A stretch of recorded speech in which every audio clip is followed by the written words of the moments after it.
नाजरीन, ये मनाज़र हैं हाई कोर्ट के, जहाँ पर इमरान खान आज अपने तौहीन अदालत केस में पेश हुए और पेशी के बाद चीफ़ जस्टिस की जानिब से उन्हें कहा गया कि वो अपने जवाब पर गौर करें और उन्हें 7 दिन का वक्त दिया गया है कि वो अपने जवाब पर गौर करें और दोबारा उस जवाब को जमा करें।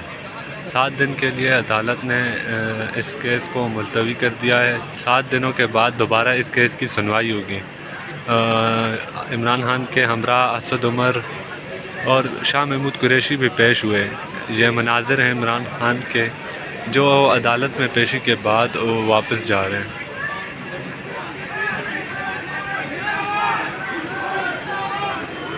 नाज़रीन, ये मनाज़र हैं हाई कोर्ट के, जहाँ पर तौहीन अदालत के केस में इमरान खान की पेशी हुई और उसके बाद वो वापस रवाना हो रहे हैं।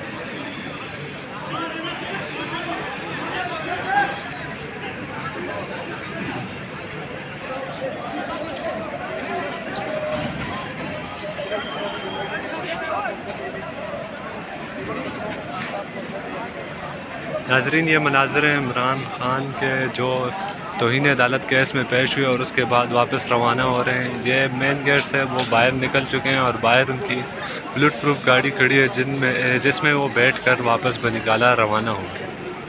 नाज़रीन, ये मनाज़र थे हाई कोर्ट के।